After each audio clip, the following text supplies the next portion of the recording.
16 का 2016 को हमें संविधान के मुताबिक चुनाव आयोग में हमें रजिस्ट्रेशन मिला था और पंजीकरण मिला था।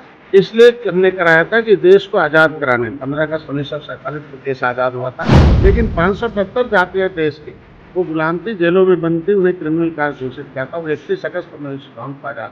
कहाँ गिने जाएंगे जो देश को आज़ाद कराने वाले? ये विसंगति दूर हो जाए, फिर गिनती तो निश्चित रूप से हो जाएगी। और ये भी सर्वे में आए कि कौन सी पार्टियों ने इनके साथ देश को आज़ाद कराने वाली जातियों के साथ किस पार्टी ने कितना धोखेबाजी की है, कितना इनके साथ शोषण तो वंचित रखा है। निषाद पार्टी जीत के लिए काम करते हैं, वो रणनीति है।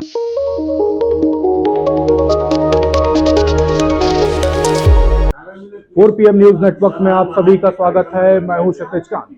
16 तारीख को एक भव्य कार्यक्रम होने वाला निषाद पार्टी की तरफ से, बात करेंगे और जानेंगे क्या कुछ है खास। सर, 16 तारीख को एक बड़ा कार्यक्रम करने जा रहे हैं, आज प्रेस कॉन्फ्रेंस भी रखी, क्या कुछ खास है?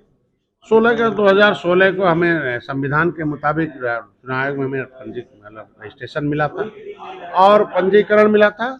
इसलिए हमने कराया था कि देश को आज़ाद कराने 15 अगस्त 1947 को देश आज़ाद हुआ था, लेकिन 578 जातियां देश की वो गुलाम थी, जेलों में बंद थी, उन्हें क्रिमिनल कार्य घोषित किया था। वो 31 अगस्त 1952 को आज़ाद हुई थी। इसलिए हम सौभाग्यशाली एक दिन बाद हमें मिला है। तो ऐसे सारी जातियों की हम लड़ाई लड़ते हैं और वो गोरखपुर में हमारा केंद्रीय कार्यालय है, वहाँ बनेगा। माननीय मुख्यमंत्री जी उसके मुख्य अतिथि है, क्योंकि ये जो 193 जाति उत्तर प्रदेश में निवास करते हैं, जो रोड पर हैं, पाइपलाइन में, सड़कों पर हैं।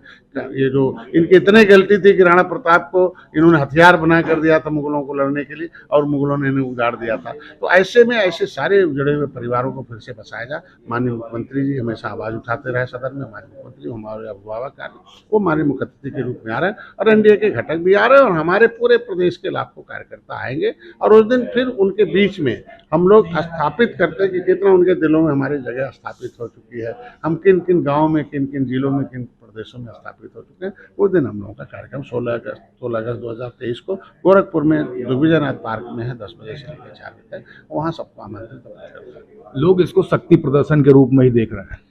अब किसी रूप में देखें, हम शक्तिशाली हुए थे तो अंग्रेज मुगल भागे थे, हम शक्तिशाली हुए, देश को संविधान आज़ाद हो गया, criminal tribes act inquiry committee 1949-50 बना। हमारी शक्ति के ऊपर इन्होंने लेबल लगा दिया कि जाति क्या अंग्रेजों मुगलों ने उजाड़ा ही था, ये दारू पीने वाली है, वोट बेचने वाली है, कमज़ोर है, गंवार है, गरीब है।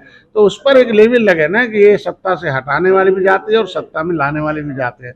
तो ऐसे लोगों को इकट्ठा करते हैं और इसे बताया जाता है कि किसने तुम्हारे क्रिमिनल ट्राइब्स इंक्वायरी कमेटी की रिपोर्ट को कूड़ेदान में डाला, कौन तुम्हारे फाइल को गायब करा, कौन तुम्हारे आरक्षण पर रोक लगाया, कौन तुम्हें तुम्हारे हिस्से पर नौकरी कर रहा है, तो कौन तुम्हारे जो है हिस्से पर मलाई खा रहा है, कौन तुम्हारा वोट लेकर तुम्हारे साथ अन्याय किया, वंचित करा संबंध। तो ये सब चीजें जानना ही शक्ति होता है, ज्ञान इस युग की शक्ति है। कहते पॉलिटिकल ज्ञान ही वो तो ज्ञान मरता है, और ज्ञान से बड़ी शक्ति कोई नहीं होती। डॉक्टर साहब, क्या जातीय जनगणना की जो बात लगातार होती रही, क्या आप सपना दिख रहा है?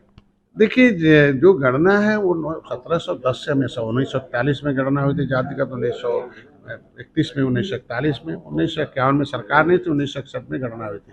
सेंसस मैनुअल 1961 एक मैनुअल उत्तर प्रदेश की जनगणना का, ये भारत सरकार के अधीन आता है। RBI registrar general of census of India कराता है, ये राष्ट्रपति के अधीन आता है। तो केंद्र सरकार का काम है जनगणना करना। जब हमारी जनगणना हुई थी 1961 में तो 70 लाख थे। ये कांग्रेस, सपा, बसपा के सहयोग से जब गणना होने लगी तो हमारी संख्या 7,000 हो गई। तो ये मारने वाली जनगणना न हो। और पहले मैं चाहता हूँ ये विसंगति दूर हो जाए, जो रोड पर घूम रहे जाती हैं कि कहाँ गिने जाएंगे, अर्धघुमंतु में, अनुसूचित जनजाति में, अनुसूचित जाति में, पिछड़े में, सामान्य में, कहाँ गिने जाएंगे जो देश को आज़ाद कराने वाले। ये विसंगति दूर हो जाए, फिर गिनती तो निश्चित रूप से हो जाएगी। और ये भी सर्वे में आए कि कौन सी पार्टियों ने इनके साथ देश को आज़ाद कराने वाली जातियों के साथ किस पार्टी ने कितना धोखेबाजी की है, कितना इनके साथ शोषण और क्यों वंचित रखा है। और हमारी सरकार आई है तो इनके लिए कौन कौन सी नीति बनाई है। जिस तरीके से केंद्र में हमारे प्रधानमंत्री मत्स्य संपदा योजना है, मछुआ दुर्घटना बीमा है, किसान क्रेडिट कार्ड, उत्तर प्रदेश में निषाद राजबोट योजना, मुख्यमंत्री संपदा योजना, मछुआ कल्याण, ये सारी योजनाओं के माध्यम से हम इनकी चिंता करके इनको विकास की धारा मिला रहे हैं। तो आज के दिन में ये सब गणना हो, ये जितना बोल रहे हैं जो लोग, ये जब रहते हैं तो जब सत्ता में रहते हैं तो इनको चंगू मंगू याद आते, जाति तो कतई याद नहीं आती। जब सत्ता बाहर चले जाते हैं तब इन्हें जाति याद आती है। तब और उन जातियों ने जो उनके साथ धोखा किया उन्होंने हटा दिया। अच्छा, आखिरी में 24 में लोकसभा चुनाव भी है, कितनी सीटें मांग रहे हो, क्या कुछ तैयारी है? हम लोग जीत के लिए आधार है। 18 तारीख को जो बैठक दिल्ली में हुई थी उसमें तय हो गया था कि हम लोग 39 दलों ने एक ही है कि देश को 4 चीज़ों के आधार पर हम लोगों ने उस दिन एनडीए के संकल्प लिया कि देश को समृद्धशाली बनाना है, शक्तिशाली बनाना है और अर्थव्यवस्था में तीसरे नंबर पर लाना है और गरीब कल्याण की योजनाओं को हमको धरातल पर ले जाना है और फिर से मोदी जी के नेतृत्व में चुनाव लड़कर एनडीए की 330 बार एनडीए की सरकार। नहीं, निषाद पार्टी ने भी तो कुछ प्रायोरिटी, कुछ सीटें मांगी होगी। निषाद पार्टी जीत के लिए काम करती है, हम लोग रणनीति है। हमने आप देखा होगा 2017 में 1 से 2022 में 11 सीटें आई, 15 सीटें मिली, 11 ऐसी ली, कभी जीते नहीं थे भाजपा के, हमने जीत कर दिखाई है। तो हम लोग रणनीति के तहत लड़ते हैं कि भोजन भरी थाली ही कमल है, कमल ही भोजन भरी थाली है, और हम लोग जीत करके वकील भेजते हैं। जैसे विधानसभा में वकील है, दिल्ली में भी हमारा वकील जाएगा। Thank you very much. तो हमारे साथ संजय निषाद जी थे। काफी मुद्दों पर बात हो रही थी, जातीय जनगणना को भी लेकर बात हुई और जो 16 तारीख को जो बड़ा जो कार्यक्रम है उसको भी लेकर के बात हुई। क्या कुछ कहा आपने सुना, कमेंट बॉक्स में लिखते रहें और जुड़े रहे 4 PM न्यूज नेटवर्क के साथ। मैं हूं क्षितिज कांत, कैमरा पर्सन शुभम के साथ। धन्यवाद।